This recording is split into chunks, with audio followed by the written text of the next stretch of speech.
मुझे हमेशा से ही स्कूल से नफरत थी।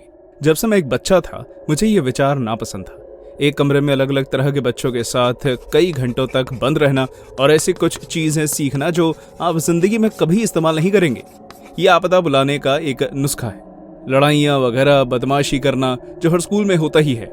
जैसे जैसे मैं बड़ा होता गया मेरा ये विचार नहीं बदले। इसलिए तब मैं मिडिल स्कूल में पहुंचा तो मैंने स्कूल बंक करना शुरू कर दिया। मैं मुख्य सड़क से हटकर अपनी साइकिल लेकर जंगलों के कच्चे रास्ते में चला जाता या फिर अपने जैसे कुछ और बच्चों के साथ स्कूल के बीच में से ही निकल जाता और किसी जगह छुपकर वीडियो गेम्स खेलता। मेरे मार्क्स कम हो रहे थे क्योंकि मैं मुश्किल से ही स्कूल में रहता था। इसलिए जब तक हाई स्कूल की बारी आई तो मेरे पेरेंट्स ने मुझे एक महंगे बोर्डिंग स्कूल में डाल दिया ताकि मुझ पर नजर रखी जा सके। लेकिन वो कहते हैं ना कि पुरानी आदतें आसानी से नहीं छूटती। मुझे थोड़ा वक्त लगा लेकिन मुझे मेरे जैसे ही और नए दोस्त मिल गए जिन्होंने मुझे बाहर निकलने का रास्ता दिखाया। हमने अपनी वीडियो गेम्स के बदले उनसे और कुछ चीजें लेना शुरू किया, जैसे कि सिगरेट्स। हम हफ्ते में कुछ दिन स्कूल से बाहर एक गुप्त जगह पर मिलते और हमेशा की तरह अपना वक्त बर्बाद करते थे। ऐसे ही किसी एक दिन पर मैंने वो आवाज सुनी।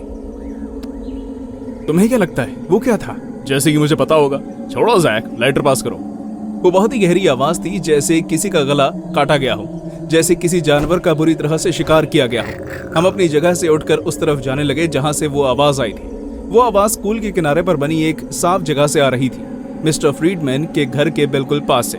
मिस्टर फ्रीडमैन हमारे स्कूल की साफ सफाई देखते थे, या फिर मैं कहूँ कि छोटे मोटे काम करते थे। झाड़ू लगाना, पोछा लगाना, किसी चीज के खराब हो जाने पर उसे ठीक करना। और उन्हें स्कूल के बारे में जितना पता था उतना कोई नहीं जानता था।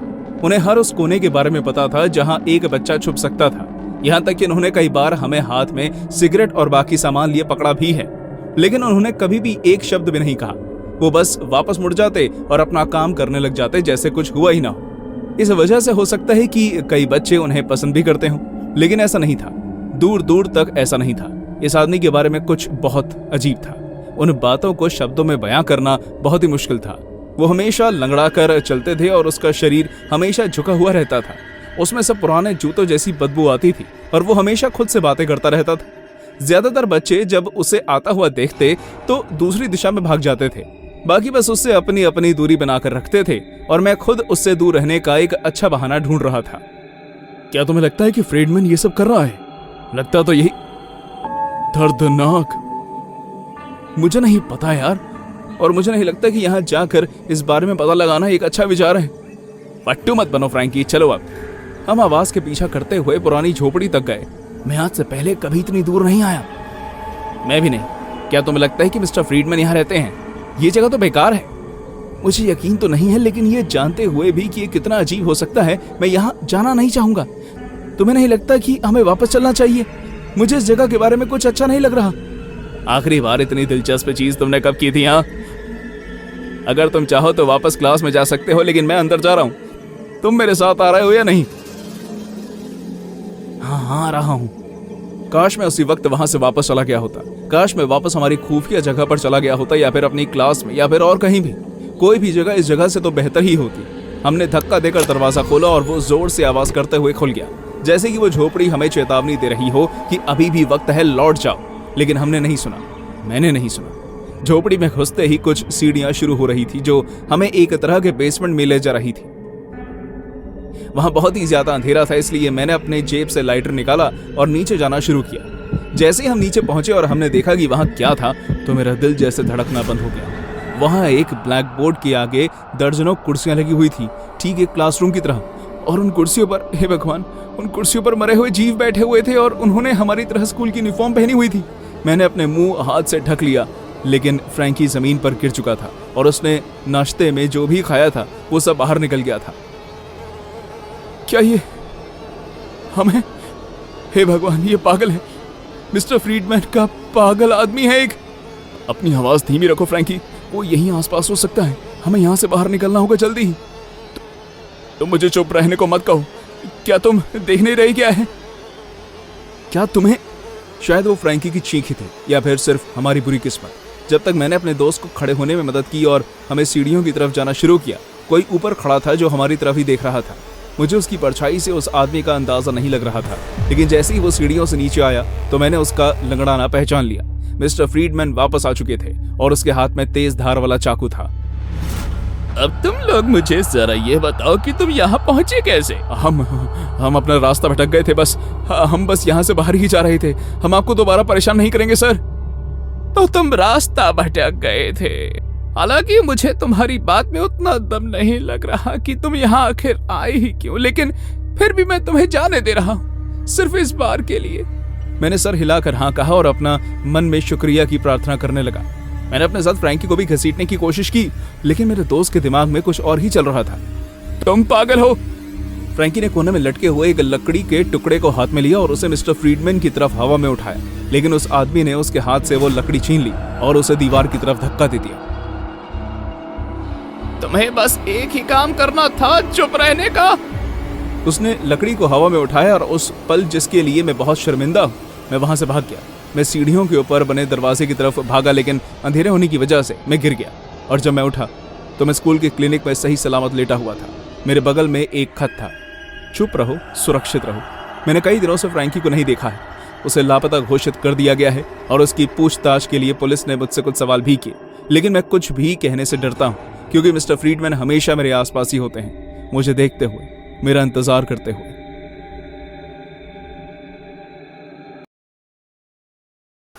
गर्मियों की सुबह थी। जब मैं क्लास पहुंचा तो मुझे पता चला कि हमारे हिस्ट्री के टीचर आज छुट्टी पर हैं। एक स्टूडेंट की जिंदगी में फ्री पीरियड होना सबसे ज्यादा बड़ी खुशी की बात होती है, इसलिए मेरे फ्रेंड्स और मैंने बास्केटबॉल खेलने का प्लान बनाया। उस दिन वहां पर काफी कम लोग थे, कई किताबों में घुसे हुए थे और कुछ फोन में। मेरे दोस्त मार्कस ने मुझे बॉल दी और चिल्लाकर कहा, बास्केट करो अभी। मैंने भी अपना हुनर दिखाया और कामयाब हुआ। मेरे दोस्तों ने मेरी वाहवाही करी और मुझे थोड़ा चढ़ा दिया। मैंने बिना सोचे समझे बॉल हवा में उछाल दी। वो बॉल कोने में हुडी पहने एक स्टूडेंट के सर पर जाकर लगी। उस स्टूडेंट ने कुछ नहीं कहा, बस बॉल उठाई और उसे हमारी तरफ फेंक दिया। मुझे बुरा लगा, इसलिए मैं माफी मांगने चला गया। हे, मुझे माफ कर देना यार, मैं बहक गया था शायद। कोई बात नहीं, मेरा नाम शैड है। मेरा नाम जीना है। जब मुझे पता चला कि मैंने गलती से ही सही लेकिन एक लड़की को मारा है तो मुझे और बुरा लगने लगा। जीना का सर नीचे था, इसलिए मैं उसका चेहरा नहीं देख पाया। ए चैट, खेल अभी खत्म नहीं हुआ है यार। मार्कस ने मुझे आवाज लगाई और मैं, तुमसे मिलकर अच्छा लगा जीना, फिर मिलते हैं, ये कहकर वहां से निकल गया। मैं खेल में वापस आ गया। वो कौन है? कोई लड़की जिसका नाम जीना है। मेरी वजह से उसे लग गई यार, मुझे बहुत बुरा लग रहा है। देखने में कैसी है? क्या? कम ऑन, तुम जानते हो मेरा क्या मतलब है। वो यहाँ नहीं होगी, चलो उससे बात करते हैं। मार्कस हमेशा से ही फ्लर्ट करने वालों में से रहा है, इसलिए वो सब कुछ छोड़कर उससे बात करने चला गया। अब सभी लड़के ये देखने के लिए आसपास इकट्ठे हो गए कि क्या होगा। मार्कस उसके पास गया। वो अभी भी उसी तरह बैठी थी, सर नीचे रखकर। मुझे ये तो नहीं पता कि मार्कस ने क्या कहा, लेकिन उसके स्वभाव को जानते हुए मुझे इतना जरूर पता था कि उसने कोई घटिया लाइन ही मारी होगी। जीना उठी और उसने अपनी हुडी हटाई। ये क्या है? मार्कस चिल्लाते हुए पीछे हट गया। पहली बार हम सब ने उसका चेहरा देखा। उसके चेहरे के दोनों तरफ टांके लगे हुए थे, जो माथे से शुरू होकर होंठों तक आ रहे थे। उसका चेहरा किसी बुरे सपने से कम नहीं लग रहा था। वो मार्कस को देखकर जोर से मुस्कुराई और उसने कहा, क्या तुम्हें अभी भी लगता है कि मैं खूबसूरत हूं? और फिर वो वहां से चली गई। ओह, हमारे स्कूल में एक साइको आई है। ऐसी बात मत करो मार्कस, हो सकता है उसका कोई एक्सीडेंट हुआ। मैं तुम्हें बता रहा हूं दोस्त, ये लड़की बहुत डरावनी है। जब तक उस दिन स्कूल खत्म होता, सबको जीना के बारे में पता चल चुका था। एक लड़की जिसके चेहरे पर टांके हैं। एक बात पर मुझे यकीन था कि अब मेरे दोस्त उस बेचारी लड़की को बहुत परेशान करने वाले थे। अगले दिन जब हम स्कूल की कैफेटेरिया में लंच कर रहे थे तो मैंने जीना को अकेले बैठे हुए देखा। मुझे उसे देखकर बुरा लगा, इसलिए मैंने सोचा कि मैं उसके पास जाकर उसका हालचाल पूछ लेता हूँ। हे जीना, है ना? तो क्या तुम अच्छे से यहाँ सेट हो गई हो? वो हैरान हो गई, क्योंकि शायद उसने उम्मीद नहीं की थी कि कोई आकर उससे इतने अच्छे से बात करेगा। हाँ मैं ठीक हूँ। ए वही टाके वाली लड़की। अचानक मार्कस ने उसे इस नाम से पुकारा और सब हंसने लगे। यार इसे देखकर ऐसा नहीं लगता है कि उसके डॉक्टर ने पक्का मेडिकल कॉलेज फेल किया होगा। क्या बढ़िया जोक था, तालियां। मैं देख सकता था कि जीना का चेहरा उदास और शर्मिंदा हो गया था। मुझे वही करना था जो मैं हमेशा करता था। गाइस, ये कोई मजाक नहीं है। बेवकूफ कहीं, इन पर ध्यान मत दो, ठीक है? तुम जैसी हो अपने आप में खूबसूरत हो। जीना उठी और उसने मुझे शुक्रिया कहा। फिर उसने डालिया को गुस्से भरी नजरों से देखा और वहां से चली गई। अगर तुम लोगों को हो क्या गया है? नहीं, तुम्हें क्या हो गया है? स्कूल में इतनी सारी लड़कियां हैं और तुम्हें ये पसंद आई है क्या?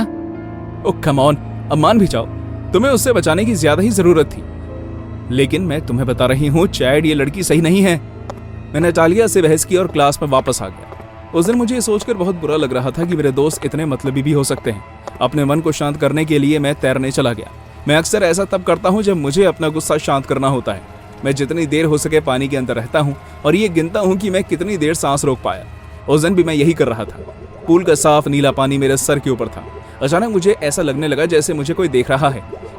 मैंने ऊपर देखने के लिए अपना सर उठाया और सच कहूं तो एक पल के लिए मेरी सांस रुक गई। वो जीना थी। वो अपना चेहरा पानी में डालकर तैर रही थी और मुझे बिना आंखें झपकाए देख रही थी। ओह! मैं डर के मारे चिल्लाया और इसी वजह से पूल का पानी मेरे गले में अटक गया। मैं खांसता हुआ पूल से बाहर आ गया। मुझे माफ कर देना, मेरा मतलब तुम्हें डराने का नहीं था। मुझे लगा कि तुम पानी के अंदर जम गए हो, लेकिन फिर मुझे एहसास हुआ कि तुम शायद मेडिटेशन जैसा कुछ कर रहे हो। कोई बात नहीं, तुमने बस मुझे चौंका दिया। मुझे थोड़ी देर रुक जाना चाहिए। मैं पूल के साइड पर जाकर बैठ गया और जीना भी मेरे साथ आकर बैठ गई। ये सब मेरे चेहरे की वजह से हुआ है ना? मैंने तुम्हें डरा दिया ना? नहीं, ऐसा मत कहो। मैं अपने दोस्तों जैसा नहीं हूं। मैं जानती हूं कि यहां सिर्फ तुम ही मुझे एक इंसान की तरह समझते हो। अगर तुम्हें बुरा ना लगे तो क्या मैं जान सकता हूं क्या तुम्हारा कोई एक्सीडेंट हुआ था? जीना ने मुझे काफी देर तक देखा और फिर कहा, हाँ ऐसा ही कुछ। मैं तुम्हें इस बारे में फिर कभी बताऊंगी, अभी मुझे जाना है। वो अपनी ड्रेस पहन रही थी जब मार्कस और टालिया आ गए। ये सब क्या है चैड? तुम दोनों अकेले यहाँ कुछ कर रहे थे क्या? हे टांके वाली लड़की, तुम इतनी घटिया कैसे हो? तुम दोनों अपना मुंह बंद रखो, समझे? जीना मुझे माफ करना। कोई बात नहीं, मैं समझती हूँ चैड। जीना टालिया के बेहद करीब आ गई और उसे धमकी देते हुए उसने कहा, शायद मैं तुम्हारा चेहरा काट कर उस मास्क को अपने ऊपर पहन सकती हूँ। क्या कहती? टालिया के चेहरे पर पसीने छूट गए और उसने कहा, तुम एक पागल लड़की हो, दूर रहो मुझसे। और ऐसा कहते हुए टालिया ने जीना को पूल में धक्का दे दिया। मैं उसकी मदद करने जाने ही वाला था कि वो पूल के दूसरे हिस्से से बाहर निकलकर चली गई। पूल के उस हादसे के अगले दिन मुझे कभी नहीं भूलता। हम सब क्लास में थे जब अचानक किसी के भयानक तरीके से चीखने की आवाज आई। हम बाहर गए तो हमें पता चला कि वो आवाज लड़कियों के वॉशरूम से आ रही थी। जब हमने धक्का देकर दरवाजा खोला तो हमारे सामने एक बुरा मंजर था। टालिया जमीन पर गिरी हुई थी। उसका चेहरा जमीन की तरफ था और जीना उसके बगल में बैठी हुई थी। उसके चेहरे पर कुछ था। उसके स्टिचेस ढके हुए थे और वो मेकअप नहीं था। जीना ने टालिया का चेहरे की त्वचा पहनी हुई थी। उसके हाथ में कागज काटने वाला कटर था और उस पर खून के धब्बे। क्या तुम सबको लगता है कि मैं खूबसूरत हूँ? बताओ मुझे मार्कस, क्या मैं लड़के पटा सकूंगी? बताओ मुझे, बदजातों की औलादों। टालिया को हॉस्पिटल ले जाया गया जहां वो इस हादसे से बच नहीं पाई और जीना को मेंटल संस्था में भेज दिया गया। मैंने तब से उसे नहीं देखा है। एक लंबी सांस लेते हुए मैंने अपनी सिगरेट जमीन पर फेंक दी और उसे अपने पैर से बुझा दिया। ये स्कूल किसी जेल से कम नहीं लग रहा था और मुझे यकीन था कि मैं यहां जाकर पछताऊंगा। ऐसा नहीं है कि मेरे पास कोई और रास्ता था। मैंने जो भी चोरी और गिरोह संबंधित गतिविधियां की थी वो उन्हें रास नहीं आई। जब मैंने हमारे अमीर पड़ोसी के घर से उसका बड़ा टीवी और कुछ गहने चुराकर उसे किसी लोकल स्टोर पर शराब खरीदने के लिए बेचा तो मेरे डैड ने वहीं मुझसे हार मान ली। ये बात तो माननी पड़ेगी कि उस बिल्डिंग के आसपास लगे ऊंचे दरवाजे डरावने थे। जब मैंने बिल्डिंग की तरफ घूर कर देखा तो दरवाजा खुला और एक आदमी बाहर चलकर आया। हेलो डॉल्सन, है ना? मैं यहाँ का हेडमास्टर हूँ। हमारे स्कूल में तुम्हारा स्वागत है। हे मैन, जब तुम स्कूल में हो तो तुम मुझे सर कहकर बुलाओगे डॉल्सन? जी सर। मेरा विश्वास कीजिए, मैं उसे उस तरह से नहीं बुलाता, लेकिन वो आदमी देखने में इतना डरावना था कि आपकी रूह तक कांप जाए। वो मुझसे बहुत लंबा था। उसकी नाक लंबी और कांटेदार थी। उसके सर पर बहुत ही कम बाल थे, जैसे किसी ने चिड़िया का घोंसला रखा हो। उसकी आंखें निर्दयी और उसका चेहरा टेढ़ा लग रहा था। वो दिन काफी जल्दी बीत गया और मैं आखिर में अपने बंक पर आकर लेट गया और सोने की कोशिश कर रहा था। अचानक मैंने हॉलवे से किसी के चीख की आवाज आती हुई सुनी। मैं डर गया। मैं जानता था कि मुझे बाहर जाकर देखना नहीं है, लेकिन फिर भी मुझे जाना था। मैं बस यहाँ चुपचाप हाथ पर हाथ धरे बैठ नहीं सकता था। इससे पहले कि मैं कमरे से बाहर निकल पाता, किसी ने मेरे कंधे पर हाथ रखा। अगर तुम बाहर गए तो मुसीबत में पड़ जाओगे। क्या मतलब है तुम्हारा? अगर रात के वक्त कोई भी अपने कमरे से बाहर निकलता है तो हेडमास्टर उसे सजा देते हैं। अच्छा होगा अगर तुम यहीं रहो और सोने की कोशिश करो। उस दिन मैं रुक गया, लेकिन अगली रात वो चीख की आवाज फिर से सुनाई दी। इस बार तो मुझे बाहर जाना ही था, इसलिए मैं धीरे से दरवाजा खोलता हूँ और बाहर झांक कर देखता हूँ। मेरे सामने जो हॉलवे था वो खाली था। मैं धीरे धीरे उस दिशा में जाने लगा जहां से वो आवाज आ रही थी। आखिरकार मैं एक ऐसे क्लासरूम के बाहर आकर खड़ा हो गया जहां से मुझे यकीन था कि वो आवाज आ रही थी, और मैंने बहुत ही ध्यान से उसका दरवाजा खोला। जो मैंने सामने देखा उसके बाद मैं कुछ बोलने या करने लायक नहीं रहा। डेस्क के पीछे काफी दूर मुझे किसी की परछाई खड़ी हुई दिखाई दे रही थी। मैं ये नहीं जानता था कि वो किसे मार रहा था, लेकिन मुझे इतना तो साफ था कि वो किसी को मार रहा था। उसका हाथ उठता और गिरता, चिल्लाने की आवाज पूरे कमरे में गूंजती। मैं वापस से दरवाजा बंद करके वापस अपने बंक में जाने ही वाला था कि उसने मेरी तरफ मुड़कर देखा और मुझे पकड़ लिया। यहाँ हमारे साथ कौन है? तुम्हें देर रात अपने कमरे से बाहर रहने की सजा मिलेगी। मैं इधर उधर घूमता रहा और अचानक मुझे अपने कंधे पर किसी का हाथ महसूस हुआ। वहां एक टीचर खड़े थे और उनका चेहरा गुस्से से लाल था। तुम्हें वही मिलेगा जिसके तुम लायक हो। वो मुझे क्लास के अंदर खींचने लगा जहां हेडमास्टर मेरा इंतजार कर रहा था। तुम्हें यहां होने की सजा मिलेगी डॉसन। तुम्हें अपने बिस्तर से बाहर नहीं निकलना चाहिए था। आखिर तुम मेरे साथ करने के वाले हो? उसने मुझे मेरी बाजू से पकड़ा और मुझे क्लास से बाहर ले जाने लगा। वो मुझे जैनिटर वाले कमरे में ले गया और वहां मुझे बंद कर दिया। मैं वहां बैठकर मेरे साथ क्या होने वाला उसके बारे में सोचने लगा। मैं जल्द ही तुम्हारे पास वापस आऊंगा बच्चे, और जब ऐसा होगा तो तुम चाहोगे कि काश तुम अपने बिस्तर पर ही रहते। मैं वहां पर कई घंटों तक यूं ही बैठा रहा। आखिरकार मुझे अपने ताले तोड़ने की कला याद आ गई और मैं उस कमरे का दरवाजा खोलने में सफल हो गया। मैं आराम से उस बिल्डिंग से बाहर निकल गया और दरवाजे से कूदकर जंगलों में भाग गया। मुझे भागते हुए अभी ज्यादा वक्त नहीं हुआ था और मुझे अपने पीछे आवाजें सुनाई देने लगी और स्कूल में हलचल होने लगी। मैंने टीचर्स को अपने पीछे टॉर्च लेकर मुझे कोसते हुए सुना। वो मुझे ढूंढ रहे थे। मैं भागता रहा और मैंने कभी पीछे मुड़कर नहीं देखा। लंबी झाड़ियों और घास के बीच काफी देर तक भागने के बाद मैं हाईवे तक पहुंच गया। मुझे जो भी पहली सवारी मिली उसमें बैठकर मैं सीधे अपने पेरेंट्स के पास पहुंच गया। मैंने उन्हें सब कुछ बताया। मैंने उनसे मुझे यहाँ रहने देने की विनती की। ओह, मुझे लगता है कि हम ऐसा कर सकते हैं, है ना जान? तुम दोबारा से अपनी पुरानी हरकतें शुरू नहीं करोगे? नहीं करूंगा, वादा करता हूं, कभी नहीं करूंगा। उसी वक्त हमारे दरवाजे पर खटखट हुई। मेरे डैड उठे और उन्होंने दरवाजा खोला। जैसे ही उन्होंने ऐसा किया, उस स्कूल का हेडमास्टर अंदर चला आया। तुम स्कूल नहीं छोड़ सकते डॉसन, तुम्हें अभी इस वक्त हमारे साथ चलना होगा।